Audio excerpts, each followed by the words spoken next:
Voilà, notre unique invité pour clôturer cette tranche matinale, c'est Monsieur Michel Kinaka. Il est du parti MSC de Sieur Laurent Batomona. Je lui dis bonjour et bienvenue. Merci beaucoup, monsieur le journaliste. Bonjour, merci. Et quel poste vous occupez exactement? Quel est votre rôle au sein de ce grand parti politique? Merci.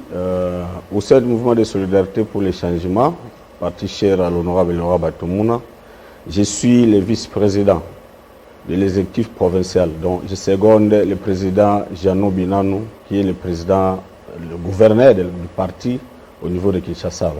Et nous avons appris que le MSC est actuellement en campagne de soutien au FRDC, des campagnes, on en connaît déjà beaucoup. Quelle est la particularité de celle-ci? Merci beaucoup, monsieur le journaliste. Vous savez que le monde entier aujourd'hui est en ébullition. La République démocratique du Congo est un pays membre de ce monde-là, connaît aussi les mêmes problèmes. Nous avons un sérieux problème de la guerre qui nous a été imposée injustement par un pays frère, le Rwanda. Il était impérieux que l'honorable patriarche Laurent Batomona puisse prendre cette initiative de nommer croisade d'armement patriotique, où il est en train de faire une tournée sur toute l'étendue de la République démocratique du Congo, et particulièrement dans la ville-province de Kinshasa. L'objectif, c'est de sensibiliser la population d'une manière générale qui est composée en majorité de jeunes, de pouvoir comprendre ce qui se passe dans les enjeux de l'ère et de pouvoir s'approprier tout ce que le président de la République est en train de poser comme acte en faveur de cette population-là. Voilà pourquoi cette tournée-là continue. Nous avons été récemment au niveau du terrain Incankar. Je me rappelle, en date du 16 juillet, on s'est retrouvé au terrain de Massina, au terrain municipal de Massina. Et là, nous sommes en train de projeter une grande activité au niveau des terrains Molu-Monsanto. C'est au niveau de Lemba. Voilà un peu ce que je peux vous dire pour le moment.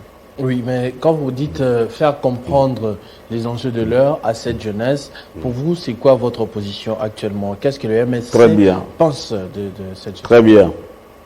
Le mouvement de solidarité pour les changements pense que, comme tous les autres Congolais, le pays est agressé. Les jeunes doivent comprendre ça.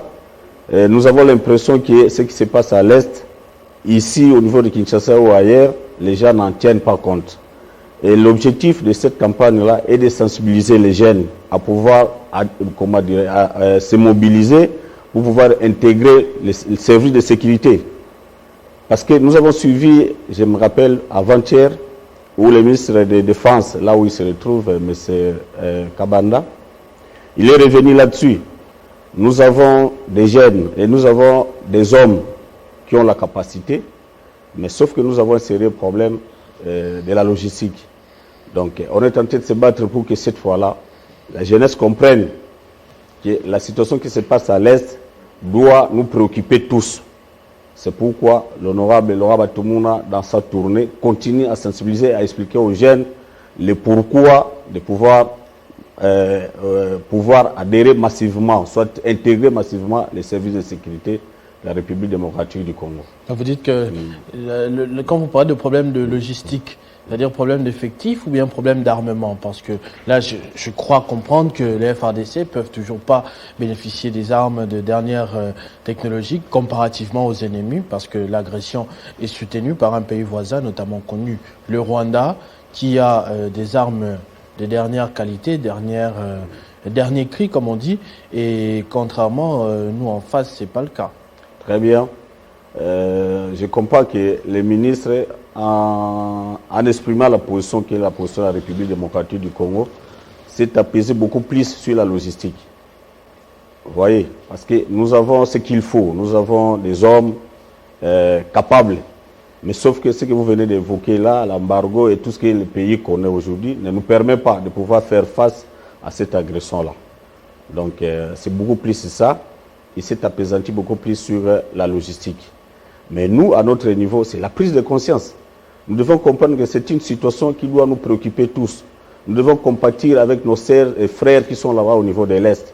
Donc nous devons éveiller la conscience de tous ces jeunes-là qui continuent à croire que le problème qui se passe à l'Est ne concerne que les habitants de l'Est. Donc voilà un peu l'objectif de cette tournée-là. C'est très bien. Est-ce que vous avez un autre message particulier à lancer à l'endroit de ces jeunes, à l'endroit des militants de votre parti, un message, une communication ou que sais-je? Très bien, merci beaucoup. Donc, je demande à tous les cadres de pouvoir s'organiser parce que ces 27, nous allons nous retrouver tous au niveau du terrain Elimo Santo qui est situé à Lemba. Donc, je demande à tout le monde de se mobiliser comme un seul homme parce que nous aurons un message peut-être spécial qu'on n'a jamais entendu ailleurs. Donc, soyons là massivement pour écouter ce que le président Jeannot Binano a prévu pour communiquer à la base cette fois-là. Monsieur Michel Kinaka, pardon, Monsieur Kinaka, merci beaucoup de votre présence, d'avoir répondu à cette invitation de Télé 50. C'est moi qui vous remercie. Merci beaucoup. Je vous remercie également, fidèles téléspectateurs, de nous avoir suivis depuis 7 heures du matin. 50 bonjours se termine ici, maintenant.